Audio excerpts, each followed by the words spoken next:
안녕하세요. 책한민국입니다. 오늘 소개할 책은 초역, 몽테뉴의 말, 에세이입니다. 지은이는 미셸 드 몽테뉴, 역근이는 오타케 게이입니다. 시작하는 글을 읽겠습니다. 몽테뉴는 1533년 프랑스 남서부 도르도뉴주의 생 미셸 드 몽테뉴 마을에서 태어났다. 몽테뉴가 태어나 활동한 16세기 프랑스는 역사상 최대의 혼란기였다고 해도 과언이 아니다. 게다가 그것이 종교의 이름을 내건 분열과 전쟁이었으니 당시 프랑스 사회는 이루 말할 수 없는 대혼란에 휩싸였을 것이다. 종교 전쟁이나 성 바르톨로메오 축일의 학살에 대해 들어본 적이 있을 것이다. 내가 처음 이 학살 사건에 대해 알게 되었을 때 인간의 잔인무도함에 오싹했던 기억이 있다. 나라가 가톨릭과 개신교 세력으로 분열된 프랑스는 이어진 권력 투쟁으로 유례없는 무질서 속에 내던져졌다. 몽테뉴는 더없이 혼란했던 그 시대에 공직자로서 분투했다. 몽테뉴가 사상가라고 일컬어지게 된 이유는 그가 학자여서가 아니라 에세라는 책을 남겼기 때문이다. 몽테뉴는 대사상가이자 모럴리스트의 시조라고도 불리지만 확고한 사상체계를 구축하지는 않았다. 그런 까닭에 그의 이름은 철학사 교과서에 등장하지 않는다. 그러나 파스칼, 루소, 니체를 비롯한 세계의 위대한 철학자들이 에세를 읽었다는 것은 주지의 사실이다. 모럴리스트가 무엇인지 설명하기에는 지면이 부족하므로 니체가 모럴리스트에 관해 평한 글을 짤막하게 소개한다. 그들은 진실하며 위선이 없다. 독일의 모든 형이상학자의 저서를 다 모아도 따라올 수 없는 현실적인 사상을 담고 있다. 어리석음과 무기력, 허영에서 벗어나기 위해 모럴리스트의 책을 읽어야 한다. 몽테뉴가 에세를 집필하며 사색한 주제로는 죽음, 삶, 판단력, 덧없음, 즉 무상, 무지, 자연 등이 있다. 그리고 어떤 주제에 대해서도 답을 내리지 않는다. 그저 자기 생각을 떠오르는 대로 적었을 뿐이다. 그래서인지 그의 글은 우리에게 명령하거나 강요하지 않고 대개 시사점을 던지는 데 그친다. 몽테뉴는 결코 자신을 현실과 동떨어진 존재로 보지 않았고 자기 자신을 적나라하게 드러냈다. 나는 결혼과 맞지 않는다. 결석은 몹시 고통스럽다. 대머리가 뭐 대수란 말인가. 어떻게 죽어야 할지 모르겠다. 즐겁지 않은 일은 하고 싶지 않다. 고함을 지를 때도 있는 법이다. 이처럼 몽테뉴가 기록한 다양한 생각과 감정은 우리도 익히 경험하는 것들이다. 에세라는 제목은 프랑스어 원제를 그대로 발음한 것으로 시험, 시도라는 뜻이다.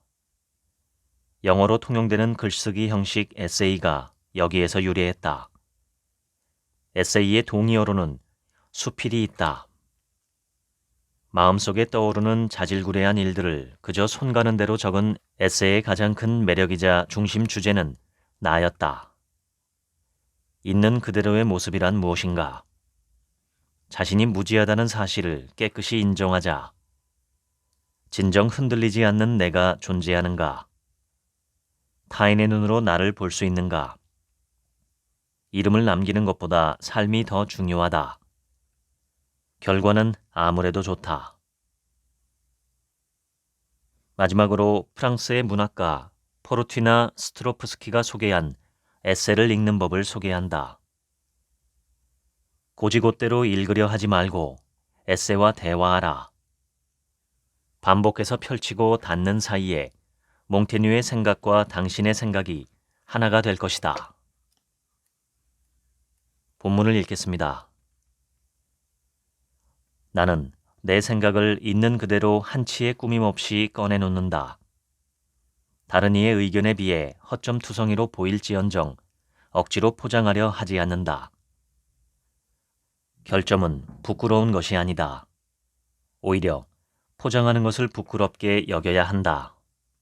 그래야 비로소 나다운 생각을 인정할 수 있다. 어느 화가가 내 초상화를 그려주었다. 화폭에는 듬성듬성한 머리숱에 백발이 성성한 남자가 있었다. 나는 만족스러웠다. 저것이 바로 내 모습이기에. 벗겨진 머리도 흰 머리도 주름진 얼굴도 다름 아닌 나 자신이다. 외양뿐 아니라 생각도 견해도 마찬가지다. 내 생각이 타인의 것보다 보잘것없이 여겨져도 그것이 내가 품은 생각이다. 내 생각은 내가 믿는 것이기에 다른 누가 믿든 믿지 않든 개의치 않는다. 우리는 무엇도 감추지 않고 어떤 일도 한탄스러워할 필요 없이 그저 당당하고 솔직하게 자신을 드러내면 된다. 그것으로 충분하다.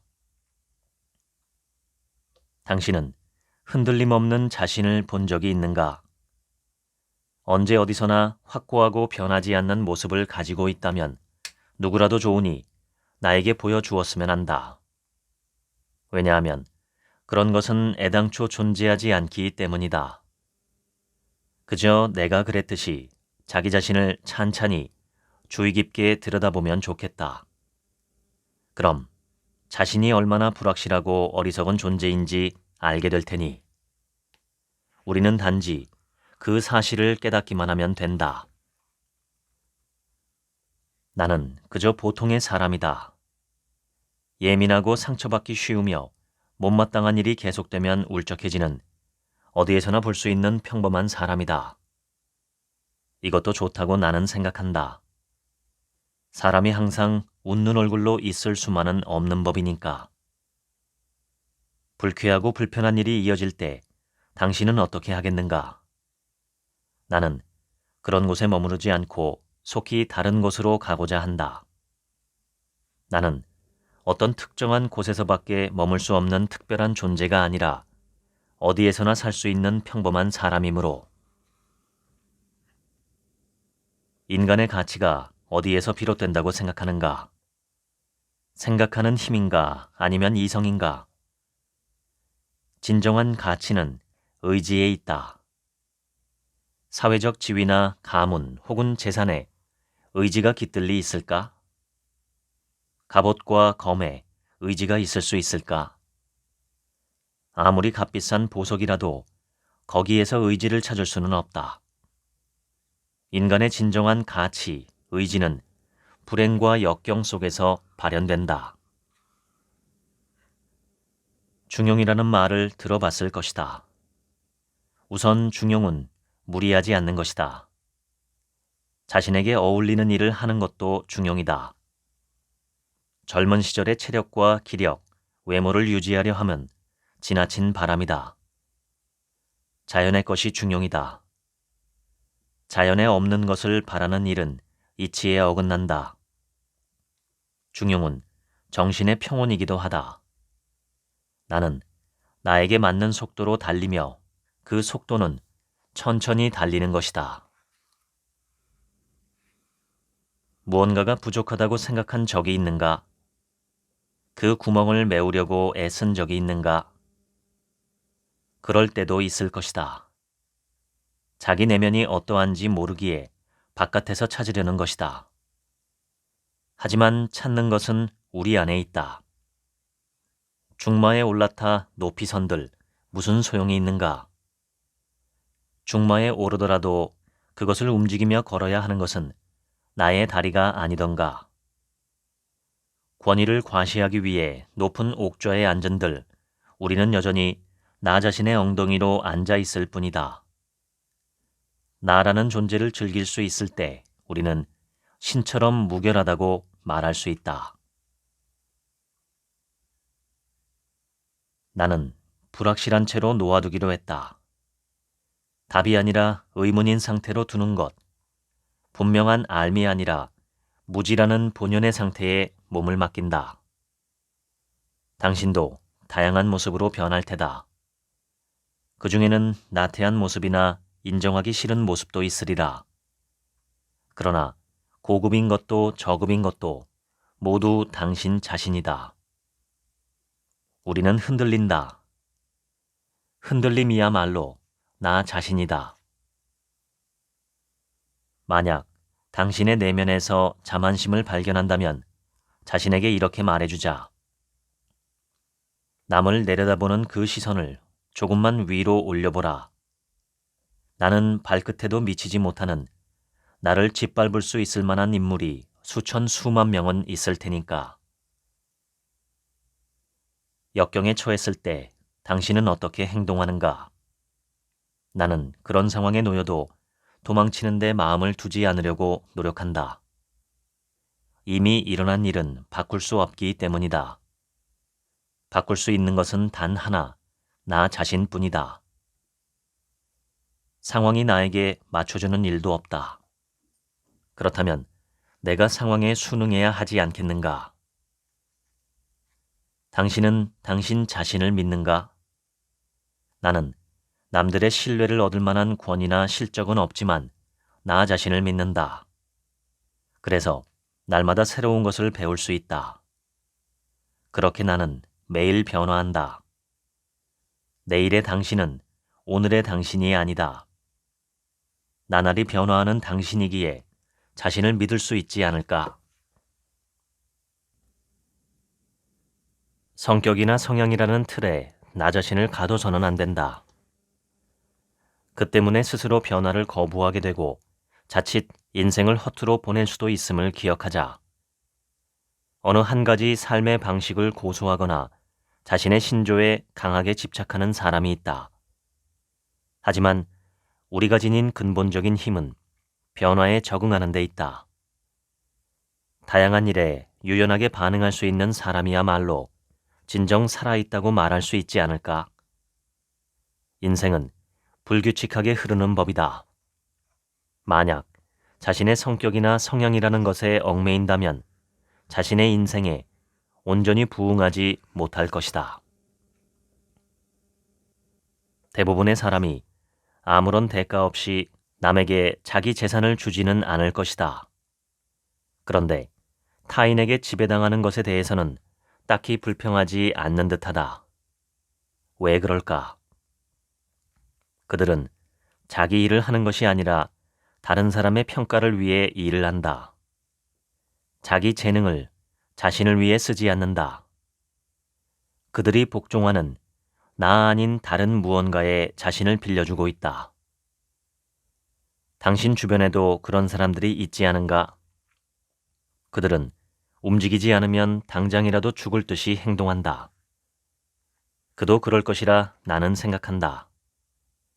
나의 주인은 나 자신이어야 하는데 그것을 바깥에서 찾고 있으니 말이다.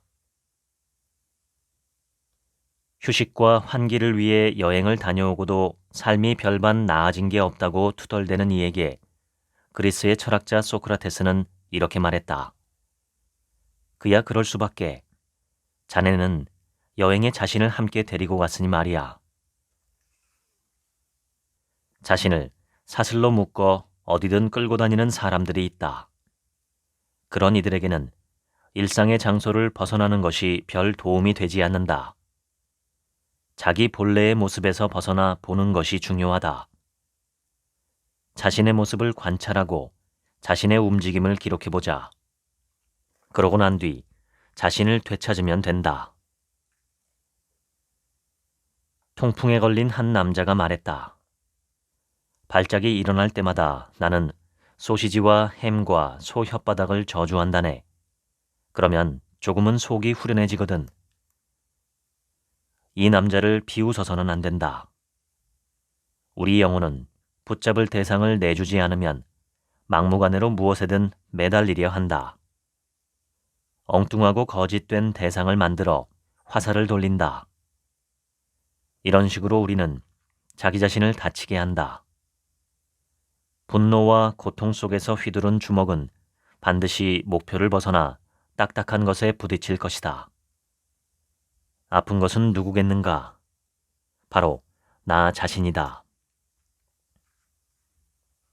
나라는 인간은 이러하다 라는 자기 이미지 따위는 가지지 않는 편이 좋다. 내가 어떤 사람인지 설명할 필요도 없다. 우리가 어떤 사람인지는 우리가 우연히 처한 상황에 따라 달라지기 마련이므로.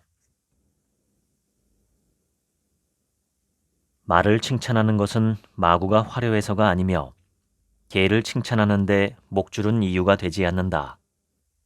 우리도 마찬가지다. 그런데 왜 사람만은 지위나 벼슬, 입은 옷을 보고 판단하려고 하는지 나로서는 도무지 이해할 수 없다. 여기까지 나는 더듬더듬 길을 찾으며 걸어왔다. 부딪히고 비틀거리고 넘어지면서 그저 여기까지 왔다. 여기까지 오며 체감한 것을 당신에게 전한다. 우리가 앞으로 어느 지점에 닿았더라도 그것은 결코 목적지가 될 수 없다. 어딘가에 도달하면 또 다른 무언가가 보일 것이다. 그래서 나는 또 걷기 시작한다. 넘어져도 괜찮다. 당신의 손과 발에 의지한다면 결코 크게 다치지 않을 것이다. 막다른 길에 몰린 적이 있는가? 그 절박한 순간 의지할 수 있는 것은 오직 자신뿐이다. 남이 정한 기준, 누군가가 먼저 한 선택, 세상의 규범 따위는 보조적인 수단에 불과하다. 물론 우리의 행동은 그때그때 바뀌며 일관되지 않다. 하지만 그 불확실성이야말로 우리의 본질이다. 인간의 불확실성을 정형화하려고 하지 말라. 그에 비해 자연의 규칙은 얼마나 간명한가. 그 중에서도 가장 단순한 규칙이 바로 나 자신이다. 인생은 계획대로 흘러가지 않는다. 여행하듯이 살아가자. 하루하루를 찬찬히 무리하지 말고 충실히 나아가자. 목표가 너무 멀게 느껴진다면 그만두어도 좋다. 서두를 수 있을 때는 서두르되 진창길에서는 발걸음을 조금 늦추자. 어떤 순간에도 뜬구름 같은 희망에 기대지 말자. 인생이란 하루하루의 연속이다.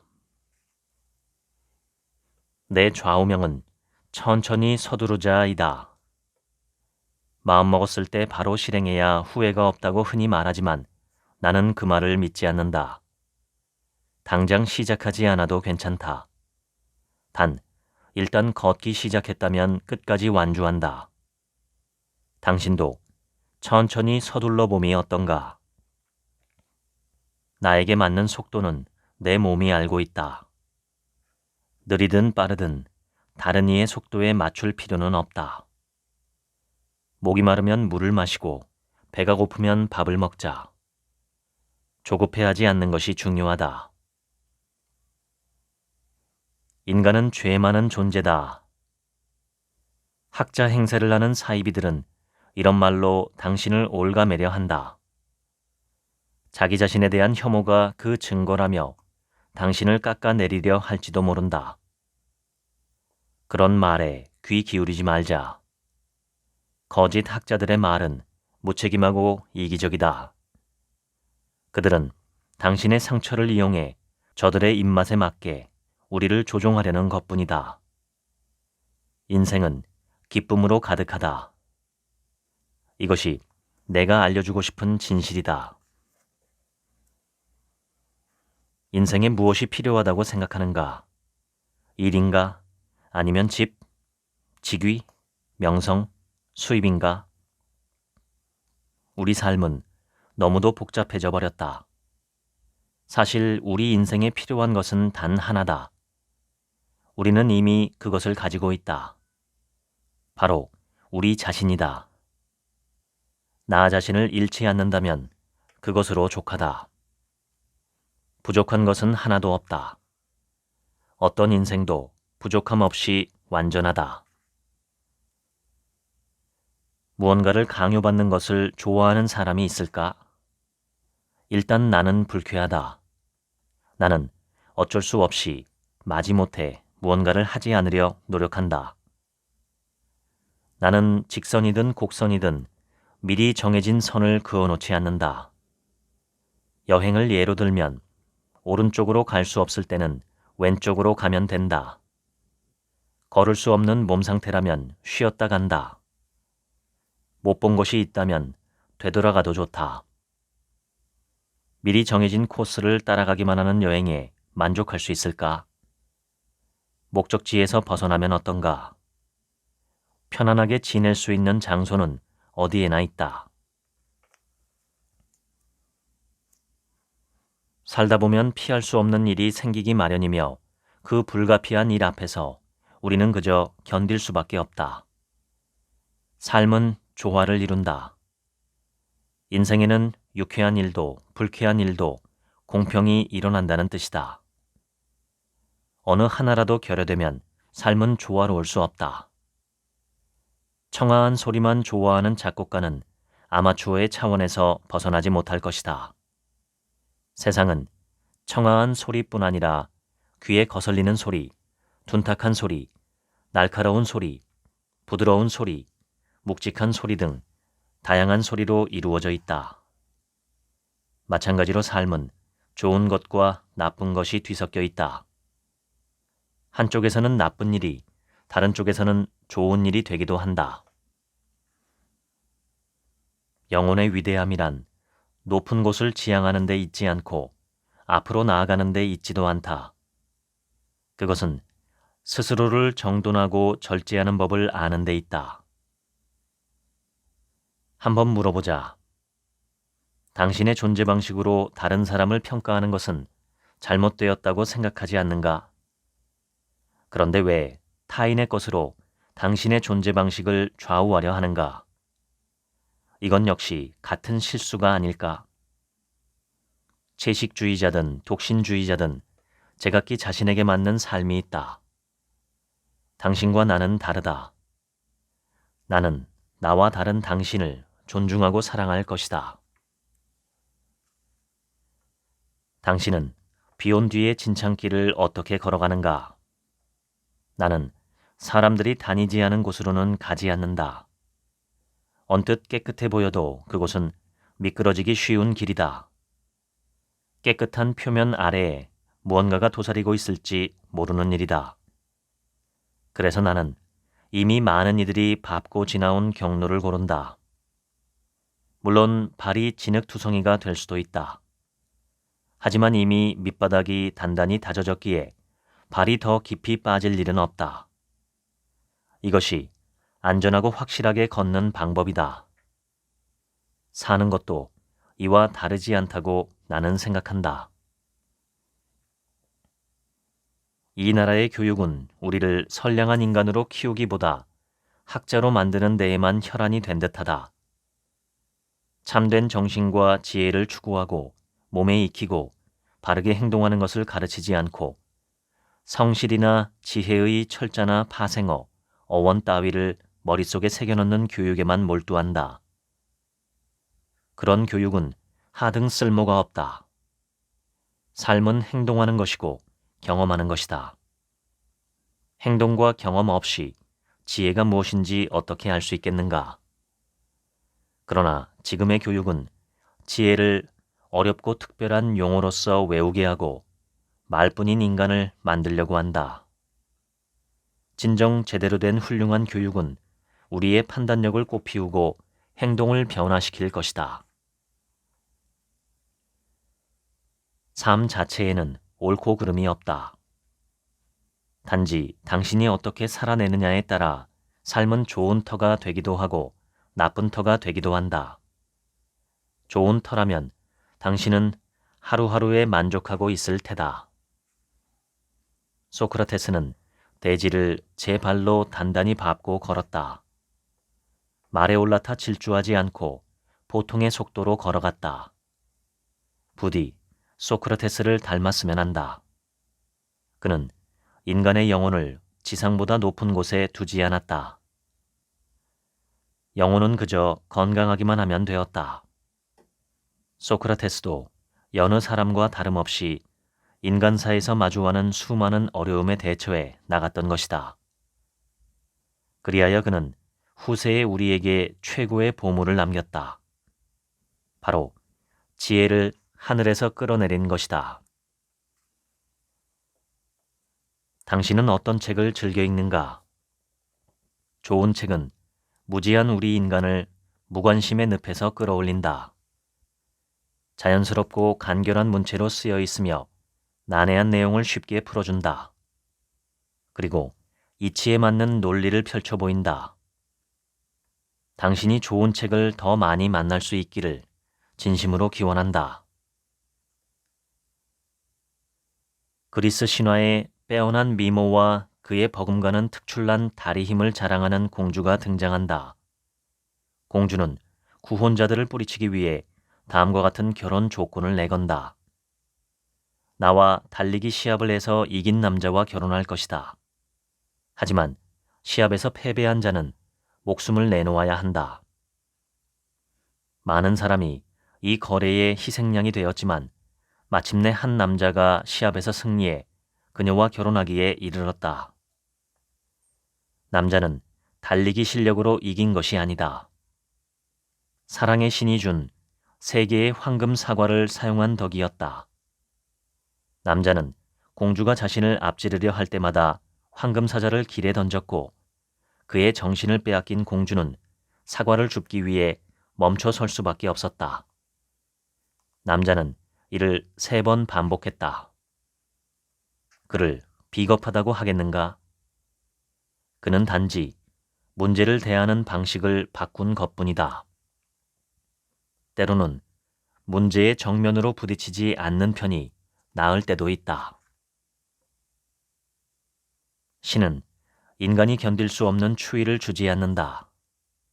모든 것을 이해하려고 하지 않아도 괜찮다.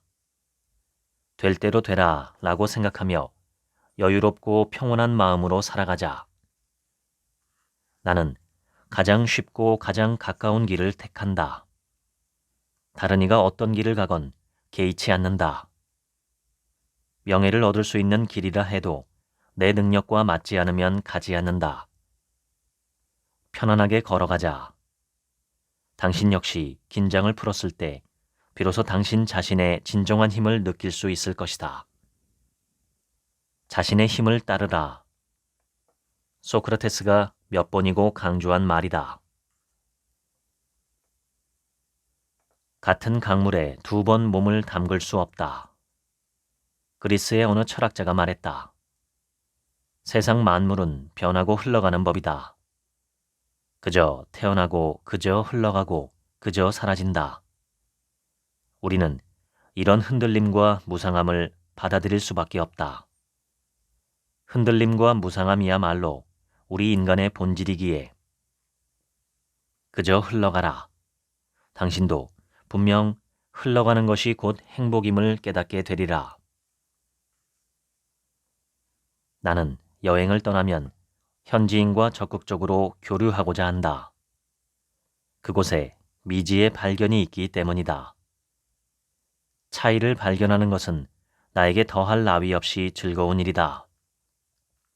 교류란 같은 부류끼리 어울리는 것이라고 착각하고 있지 않은가? 그렇지 않다.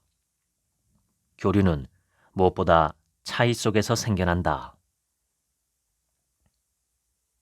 재산, 직함, 명성처럼 우리를 가리고 꾸밀 수 있는 가면은 삶 어디에나 준비되어 있다.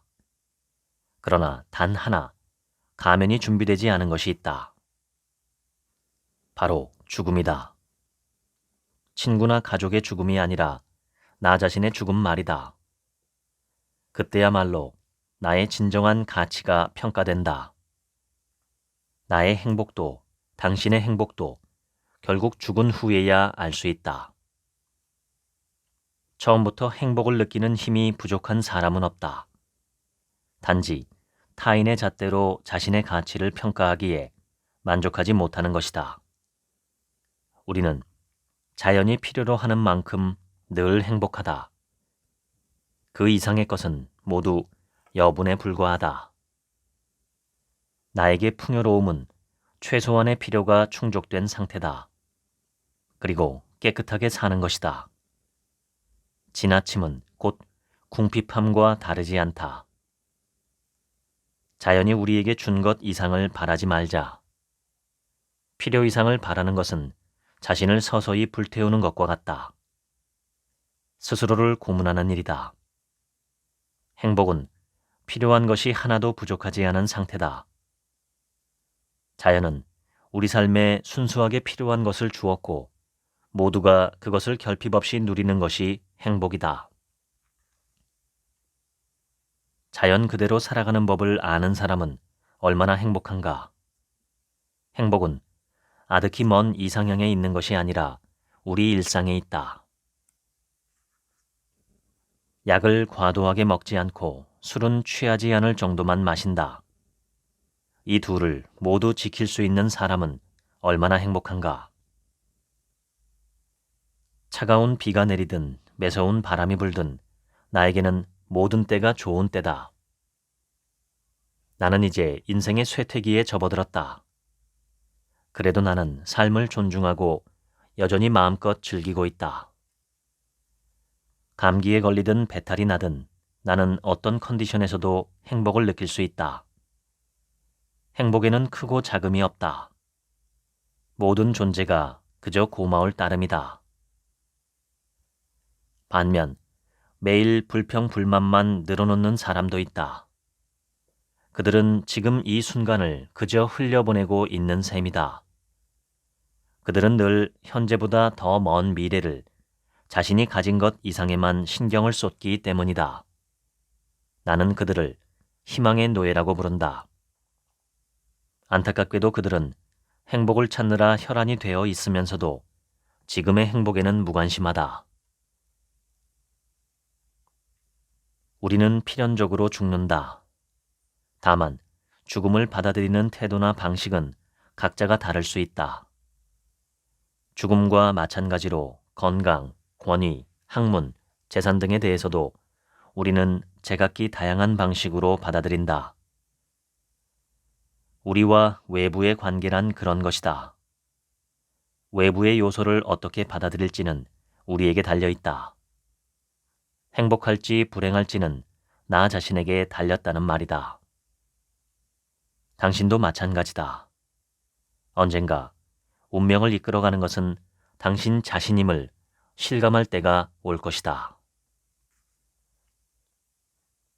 가장 행복한 사람은 자신의 일을 있는 그대로 좋아하고 그 자체를 즐기는 사람일 것이다. 내가 아는 어떤 시인은 세간의 평가를 전혀 신경 쓰지 않는 듯이 보인다. 그는 자신의 기쁨을 위해 담담히 글을 쓴다. 하늘은 우리에게 행복도 불행도 주지 않았다. 우리가 행복하다고 여기면 무엇이든 행복이 된다. 반대로 불행하다고 생각하면 무엇이든 불행이 될 수 있다. 하늘이 우리에게 주는 것은 재료뿐이다. 그 재료를 행복으로 바꿀지 불행으로 바꿀지는 마음먹기에 달려있다. 재산, 명예, 건강 혹은 다른 무엇도 당신이 어떤 기쁨을 부여하느냐에 따라 달라진다. 다른 사람이 그것을 어떻게 생각하는지는 전혀 상관없는 일이다. 그래서 나는 생각한다. 재산도 명예도 적당함에 머물고 근심하거나 애쓰지 않고 가진 것만으로도 만족할 수 있는 사람이 되고 싶다. 이런 사람이야말로 가장 행복할 테니 우리에게 주어진 것을 소중하고 규칙적으로 사용해야 한다. 자신의 건강을 소중히 여기지 않는 사람은 드물 것이다. 그런데 어째서인지 인생을 소중히 여기는 사람은 드물다.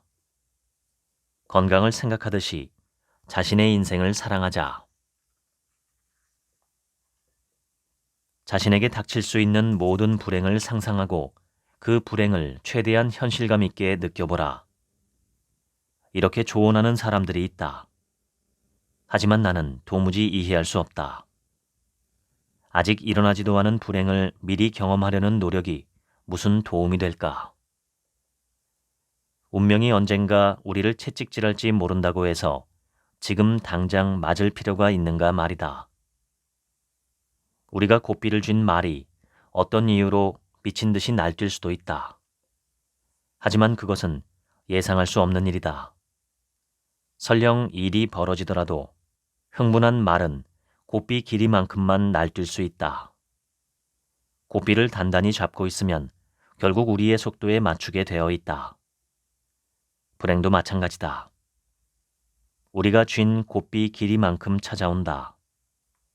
그래서 결국은 제자리를 찾는다.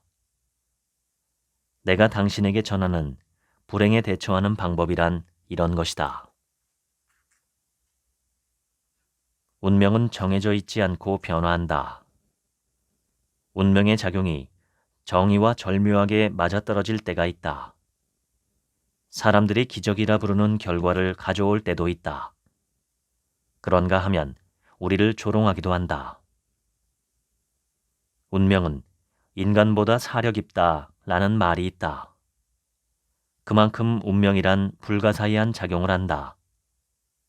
운명을 손안에 넣으려는 비열하고 얕은 수작을 부리지 말자. 그저 운명의 은혜와 선의를 받아들이면 된다. 그 무엇도 아닌 자기 자신을 권위로 삼아야 한다. 남의 말이나 지식, 직함이나 지위 같은 장신구를 자신의 권위로 삼는 사람이 있는데 그것은 스스로를 모욕하는 것이나 다름없다. 우리 각자는 본래 가진 것이 있다. 장식은 어차피 장식일 뿐이다. 그런 것을 권위로 삼지 말자. 자기 본연의 것을 발휘해 나가면 된다. 나는 나의 단점이 무엇인지 안다. 그것을 고치려고 한 적은 있어도 뿌리째 뽑으려 하지는 않는다. 그것 또한 나의 일부이기 때문이다. 당신은 할 수 있으나 나는 할 수 없는 일이 있다. 마찬가지로 나는 할 수 있지만 당신은 할 수 없는 일이 있다. 만약 당신과 내가 우연히 같은 힘을 가지고 있다면 나는 내 것이 아닌 당신의 능력에 더 높은 가치를 매길 것이다. 설령 그 힘의 주인이 말이나 소일지라도 그들이 가진 것은 내가 가진 것보다 더 가치 있다. 유행하는 가치나 세간의 소문에 따라 자신의 신념을 바꾸는 사람들이 있는 듯한데 당신은 어떤가? 신념은 꾸밀 수 있는 게 아니다. 나는 자신을 속이고 위장하는 것이 가장 비열하고 비겁한 일이라고 여긴다. 사물을 있는 그대로 놓아두자. 요즘 사람들은 자신의 본 얼굴을 가리고 꾸미려 한다. 이는 자기 자신을 배신하는 행위나 다름없다. 성실한 사람은 자신과 한 약속을 가장 소중히 여긴다. 그리고 결코 자신을 속이지 않는다. 의복이나 장신구는 외부에서 빌릴 수 있지만 육체는 빌릴 수 없다. 우리의 본래 힘은 자신의 육체에서만 나온다. 이것이 우리가 몸을 단련하는 이유다. 육체와 마찬가지로 정신도 단련할 수 있다. 우리의 정신은 괴로움과 어려움을 겪으며 강해진다. 말은 신중히 해야 하며 잘못을 깨달으면 즉시 인정하는 것이 올바른 판단이다. 성실함이란 바로 이런 것이다. 다른 사람의 방식을 고치려고 하지 말라. 의견을 더하는 것은 괜찮지만 고치려고 해서는 안 된다. 가장 확실한 진리는 이것이다. 먼저 나부터 바로잡아야 한다. 이것이 신의 뜻이다. 누군가가 이렇게 말한다면 경계하라. 그 말에는 모르는 것에 대한 심리를 이용해서 무언가를 믿게 하려는 저희가 깔려 있다. 우리는 미지의 것 혹은 알려진 바가 적은 것일수록 굳게 믿는 경향이 있다. 애초에 자연이나 신의 본성은 우리가 알 수 있는 것이 아니다. 그것이 참된 무지다. 태양의 밝은 빛에 욕심을 품고 눈을 더 크게 뜬 자는 결국 오만의 대가로 시력을 잃을 것이다. 무지를 이용한다는 것은 바로 이런 것이다. 나는 기도한다. 당신이 많은 결실을 거두기를. 하지만 그러기 위해서는 당신의 손으로 직접 씨를 뿌려야 한다. 실제로 당신이 노력을 더하고 진심을 담았는가가 중요하다. 씨앗은 뿌리는 것이지 마구 던지는 것이 아니다. 나는 에세에 많은 씨앗을 뿌려놓았다. 파종하는 방식이 서툴렀을지 모르나 그 점은 부디 양해해 주기 바란다.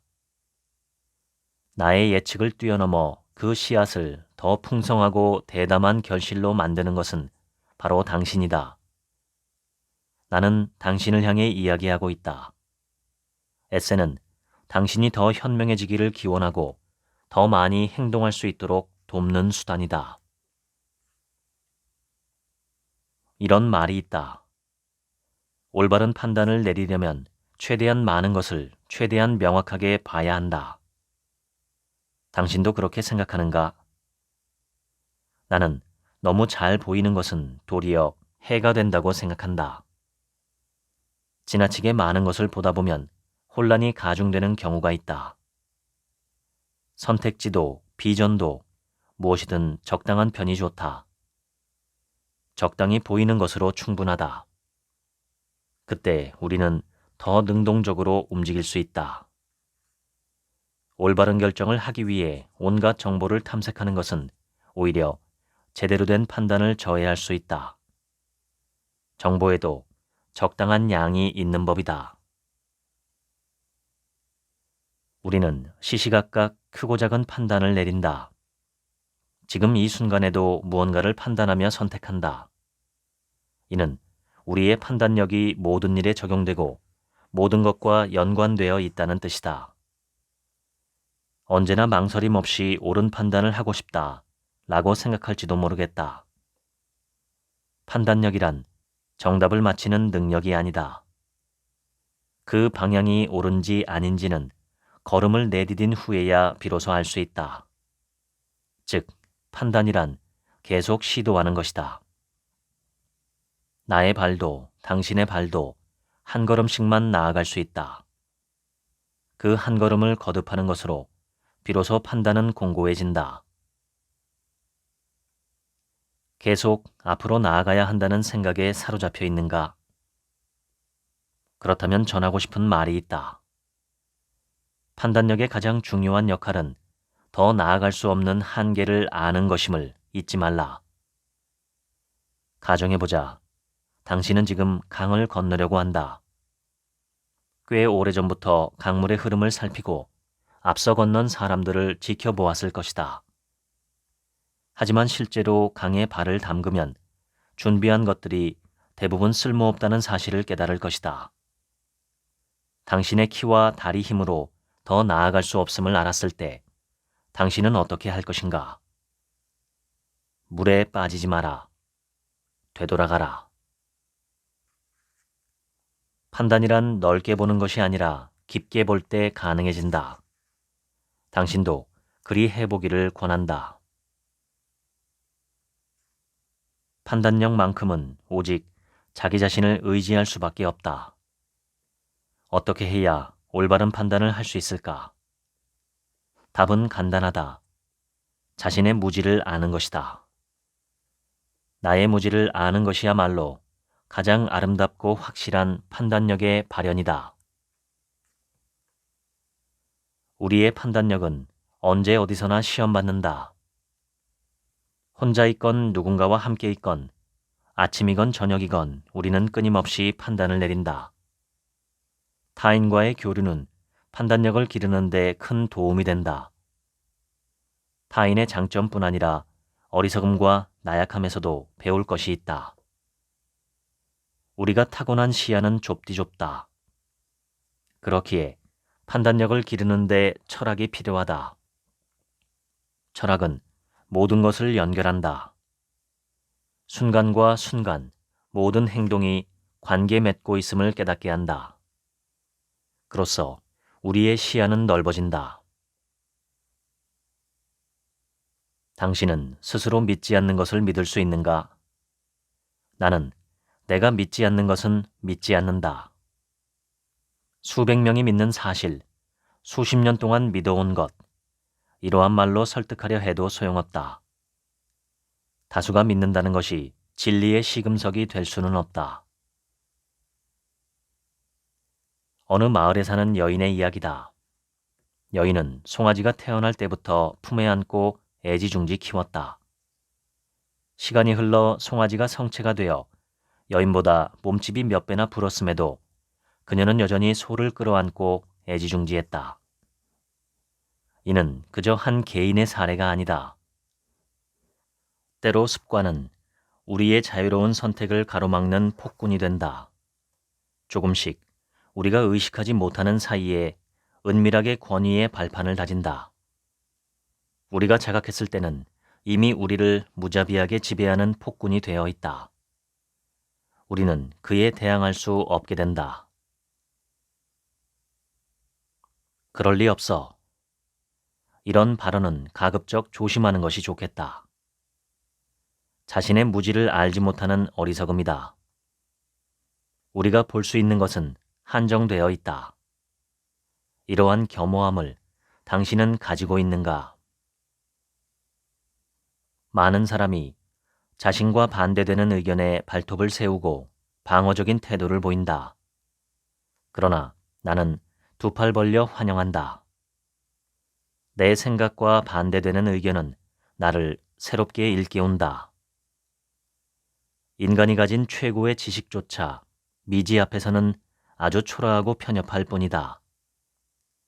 무언가를 알게 될 때마다 우리는 그것을 가리켜 기적이라거나 기이한 일이라 말하며 놀라워한다. 하지만 자연에 기적이나 기이한 것은 없다. 단지 우리의 지력 안에서 사고하기에 그리 보일 뿐이다. 우리는 배우고 알고 선택해 나가야 한다. 섣부른 결론을 내리지 않기를 간절히 기원한다. 미지의 세계를 향해 겸손히 고개를 숙이자. 나는 왜 여기 있는가? 앞으로 어디를 향해 갈 것인가? 이 물음에 대한 답은 누구나 알고 싶어 하는 것일 테다. 하지만 중대한 사실이 여기 있다. 알 수 없는 것은 알 수 없다는 것. 우리가 알 수 있는 사실은 극히 일부에 불과하며 피상적인 것뿐이다. 삶의 근본에 다가갈수록 우리는 점점 더 알 수 없게 된다. 무지할 수밖에 없는 것이다. 그렇기에 알미 아니라 무지에 의지해야 한다. 아른 채 하는 것은 부적절하고 불필요하다. 우리는 원인과 결과를 모른 채로 인생을 성실히 살아갈 수밖에 없다. 당신도 나도 무지함을 새기며 살아가자. 배움은 마음의 시력을 교정하는 일이다. 배움은 다리의 수를 늘리는 게 아니라 우리가 똑바로 걸을 수 있도록 바로잡아 주는 것이다. 무언가를 달성하기 위해 공부하는 게 아니다. 고전도, 수학도, 역사도 자신을 점검하고 성찰하고 연구하기 위해 존재한다. 당신은 진짜와 가짜를 구분할 수 있는가? 만약 그렇게 생각한다면 조심하라. 자신은 무지하지 않으며 진위를 판별할 수 있다고 믿는 사람일수록 믿음이라는 함정에 빠지기 쉽다. 이것이 인간의 오만이다. 경계해야 할 것은 진위가 아니라 우리의 무지함이다. 당신은 지금 탐구하고 있는가? 탐구에는 끝이 없다. 위대한 선인들이 아무도 뛰어넘을 수 없을 것 같은 고귀한 지식을 찾아낸 듯이 보여도 그건 착각일 뿐이다. 어떤 지식이든 반드시 그 너머가 있다. 당신은 무엇에 놀라는가? 무엇에 기뻐하는가? 탐구는 놀라움과 기쁨을 양분으로 삼는다. 탐구에는 형식도 한계도 없다. 우리의 정신은 주눅들지 않고 불규칙하며 아무 목적 없이 영속적으로 탐구한다. 우리는 그저 자신의 탐구심을 해방시켜주면 된다. 철학을 하는 것은 죽음을 준비하는 것과 다름없다고 로마의 철학자가 말했다. 죽음을 두려워하지 않게 된다고 해도 그것이 삶으로 이어지지 않으면 의미가 없다. 우리는 평온하게 그리고 유연하게 살아갈 수 있어야 한다. 무엇보다도 철학은 삶의 기쁨을 전하는 것이어야 한다. 나에게 있어 최고의 이로움은 나 자신을 아는 것이다. 무지할 수밖에 없는 나 자신을 깨닫는 것이다. 나의 지성은 완벽과는 거리가 멀다. 나의 이해력도 종종 나를 배신한다. 내가 걸려 넘어진 돌은 바로 나 자신이다. 철학을 통해 나는 이런 사실을 배운다. 나의 걸음걸이가 얼마나 불안정하고 위태로운지를 가르쳐주는 만남이다.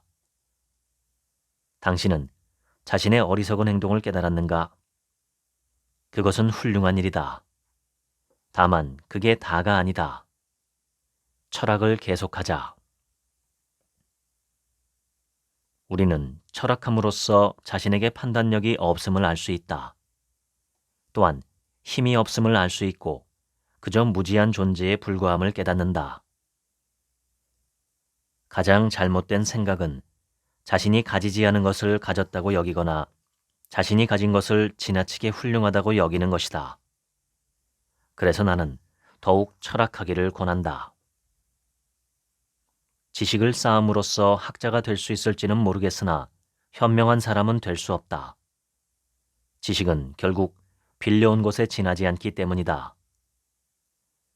그렇다면 공부할 필요가 없다는 말일까? 그렇지는 않다. 위대한 인물은 모두 학업에 열중했다. 단, 지식만으로 머리를 가득 채운 학자와는 차이가 있다. 그들은 지식을 자양분으로 삼아 자기 내면의 힘을 키웠다. 소화되지도 않는 음식을 당신은 먹겠는가? 소화되지 않고 피와 살이 되지 않는 음식이 어떤 쓸모가 있을까? 물을 지나치게 많이 주면 식물은 시든다. 램프는 기름이 너무 많으면 꺼져버린다. 마찬가지로 지식이 과도하면 정신이 활동을 멈출 수 있다. 안다는 것은 지식을 자유자재로 활용할 수 있는 것이다. 배움은 자신을 위해 행하는 것이다. 자신을 풍요롭게 하기 위해서 스스로 판단하고 선택할 수 있도록 성장하기 위함이다. 복잡하고 난해한 철학은 버리자. 단순한 것을 선택하자. 사람을 가리는 철학은 우리를 병들게 할 것이다. 밤을 새워 절제에 관해 공부하는 사람이 과연 절제하고 있다고 말할 수 있을까? 아리스토텔레스는 제자들을 가르침에 있어서 기교적인 논리를 구사하지 않았다. 용기와 관대함, 절제를 몸소 실천하며 시간을 들여 그들을 이끌었다. 철학은 단순할수록 좋다. 지식은 주의 깊게 살핀 후 받아들여야 한다. 시장에서 구입한 음식은 그릇에 담아 보관할 수 있다. 그러나 지식이란 것은 사는 순간 바로 삼켜버리게 된다. 음식은 먹기 전에 그 효능이나 가치를 찾아볼 수 있고 섭취 시간도 스스로 결정할 수 있다. 반면 지식은 우리의 영혼에 즉각적으로 들어와 버린다. 그래서 지식을 얻은 순간 이미 그것으로 병들지 더 건강해질지가 결정된다.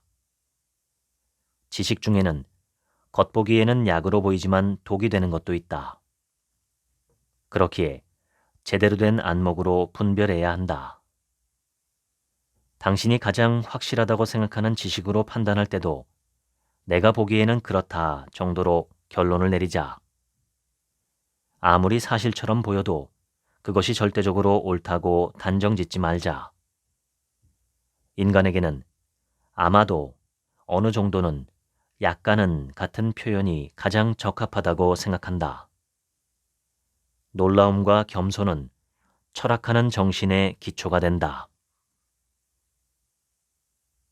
인생은 덧없다라는 말은 곧 인생은 끊임없이 움직이는 것이라는 뜻이다.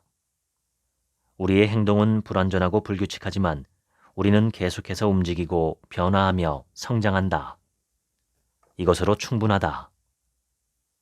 그게 무엇이든 오래 지속된다고 좋은 것은 결코 아니다. 유흥도 그렇고 식사도 그렇고 인생 역시 길수록 좋다고 말할 수는 없다. 어느 철학자는 인간을 공허하고 우스꽝스러운 존재라고 생각했다. 다른 철학자는 인간이 어리석은 존재라며 조소했다. 또 다른 철학자는 인간이라는 존재의 연민을 느끼고 끊임없이 눈물을 흘렸다. 당신도 당신만의 인간관을 가지고 있을 것이다. 나는 인간이 덧없는 존재라고 생각한다. 인간은 완전히 공허할 정도로 불행하지도 않고 완전히 어리석을 정도로 모자라지도 않으며 동정만 받을 만큼 비참하지도 않다. 덧없다는 것은 유머러스하며 유쾌하기도 한 것이다. 소크라테스는 말했다. 지혜의 임무는 선과 악을 구별하는 것이다. 우리도 그 말을 본받아 이렇게 말해볼 수 있겠다. 지혜의 임무는 불의의 정도를 구별하는 것이다. 아무리 현명한 사람도 아무리 위대한 인물도 어차피 한 명의 인간에 불과하다. 이보다 더 무상한 것이 있을까? 아무리 크고 깊은 지혜를 가졌더라도 인간인 이상 정해진 것을 거스를 수는 없다. 당신도 주먹이 날아오면 본능적으로 눈을 감지 않겠는가? 현자도 마찬가지다. 그들도 긴장하면 땀이 나고 혀가 꼬이며 목소리가 흔들린다. 벼랑 끝에 서면 누구라도 떨지 않을 수 없다. 필멸의 운명과 무상함은 어떤 지혜로도 어찌할 수 없음을 자연은 은근히 보여준다. 나에게는 글을 쓸만한 재료가 전혀 없었다. 그래서 나 자신을 주제로 삼았다. 알다시피 우리 인간은 놀랍도록 공허하고 다양하며 끊임없이 변하는 존재다. 지금 당신은 어떤 결정을 내려야 하는가? 무엇을 앞두고 있든 그 결정은 당신 스스로 내려야 한다. 만약 세상에 영원이 있다면 영원이란 변화하는 것이라는 말일 것이다. 대지 또한 불변하는 듯이 보이지만 끊임없이 변화하고 있다. 영원 불변이라는 상태는 우리 인간의 짧은 시야에서 그렇게 보이는 것일 뿐 느린 변화에 지나지 않는다. 어떻게 죽게 될지를 걱정하는 것은 무의미하다. 중요한 것은 죽는다는 사실이지 어떻게 죽느냐가 아니다. 중요한 것은 죽은 후가 아니라 지금 살아있다는 사실이다. 나는 죽음이 나의 삶을 배반하지 않기를 바란다. 그래서 나는 온 힘을 다해 현재를 살아간다. 홀로 죽는다는 것은 외로운 일일까? 용변을 볼 때 우리는 남의 눈을 피해 몸을 숨긴다. 잠을 잘 때도 침대에 누구와 함께 있든 혼자 잠이 들지 않던가. 홀로 죽는 것도 지극히 자연스럽다. 우리는 필멸의 존재이기에 죽는 것이지 고통 때문에 죽는 것이 아니다. 삶을 즐기는 사람에게 죽음은 결코 불행한 일이 아니다. 죽음이 있기에 하루하루를 소중히 여기고 삶을 더욱 충실히 보낼 수 있다. 최선을 다해 살고 죽어야 할 때 죽자. 고통을 두려워하는 사람은 그 두려움으로 이미 고통받는다. 죽음을 두려워하는 사람은 두려움 때문에 죽음이 고통스러워진다. 다치면 아픈 것이 당연하다. 아픔을 두려워한들 무슨 소용이 있는가? 아픔은 그저 아픈 것이고 고통은 그저 고통스러운 것일 뿐 그 이상도 이하도 아니다. 활기찬 삶이란 죽음을 극복하는 것이 아니라 죽음과 마주한 채로 태연하게 사는 것이다. 죽음 앞에서는 누구나 초보자다. 죽음과 직시한 사람은 자유롭다. 죽음을 직시한다는 것은 나의 목숨이 다하더라도 그것이 결코 불행한 일이 아님을 이해하는 것이다. 그것으로 삶에서 일체의 불행이 사라지리라. 어떤 인생이든 그 가치에 크고 작음의 차이는 없다. 당신의 인생도 나의 인생도 그저 살다가 죽는 것, 그뿐이다. 삶과 죽음이 다르지 않다면 왜 죽지 않는가? 라는 질문에 고대 그리스의 한 철학자는 이렇게 답했다. 살든 죽든 아무래도 좋기 때문이다. 초역, 몽테뉴의 말, 에세 읽어드렸습니다. 지금부턴 제 얘기입니다. 헤비급 복싱 챔피언이었던 마이크 타이슨은 누구나 계획을 가지고 있다. 한데 얻어맞기 전까지는 이라는 말을 했습니다. 사람이라면 누구나 생각을 하고 예상을 하고 계획을 세우지만 삶이 뜻대로 되지는 않는다는 뜻입니다. 그렇다면 그 생각이나 예상이나 계획은 참되고 실상이라기보다는 일종의 허구이고 막연한 바람이며 언제든 깨질 수 있는 기대입니다. 사람이 가지고 있는 생각은 대체로 그런 성질이 있습니다. 인류의 정신이 발전하면서 과거에는 상상도 하지 못했던 것들이 상식이 되기도 하고 진리로 등장하기도 합니다. 예를 들면 모든 사람이 평등하다는 생각이나 모든 인간이 차별 없이 존엄하다는 인권 선언은 불과 몇백 년 전까지만 해도 전 세계적으로 대단히 위험한 반체제적인 발상이었죠. 그런데 지금은 완전히 정반대가 되었습니다. 지구가 우주의 중심에 있고 우주의 모든 별들이 지구를 중심으로 돌아간다는 이야기는 500년 전까지만 해도 인구의 절대 다수가 굳게 믿고 있었던 진실이었습니다. 그것이 허구였음을 그 당시에 깨우친 사람은 극소수에 불과합니다. 거시적으로 볼 때 이런 사례가 역사적으로 무수히 많지만 미시적으로 나 하나만을 놓고 보아도 이러한 오류와 수정의 과정이 내 안에서 끊임없이 발생합니다. 우리 안에는 우리가 진실이라고 믿는 것들, 좋다고 믿는 것들, 혹은 거짓이라거나 좋지 않다고 믿는 것들이 무수히 많습니다. 우산 하나 의지해서 폭우를 뚫고 가듯이 우리는 그런 관념들을 의지해서 삶을 살아갑니다. 그런 관념들은 이 세상을 살아가기 위해 우리 안에서 만들어진 것입니다. 문제는 그런 관념들을 만들어낸 우리가 그다지 현명하지 않다는 데 있습니다. 그래서 현실과 유리된 관념들, 진실을 왜곡하는 의식들이 참 많이 만들어집니다. 진실을 보려면 내 안에 있는 내가 진실이라고 믿는 것들을 검증하고 검토하는 작업이 필수입니다. 소크라테스는 너 자신을 알라고 말했는데 그것은 무지한 나의 상태를 인식하라는 말이라고 보통 해석을 합니다. 그냥 무지하게만 하면 차라리 더 나은데 우리는 이런저런 허구의 지식과 관념들을 보물처럼 끌어안고 살기 때문에 진리와 진실에서 멀어져 어리석어진다는 것입니다. 우리 안에는 그런 것들이 너무 많습니다.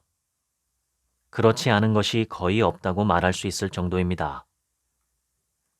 자기 자신의 내면을 치열하게 탐구한 소크라테스가 자신이 아는 것이 하나도 없다는 사실을 발견했다는 것은 대단히 솔직한 결론이라고 저는 생각합니다.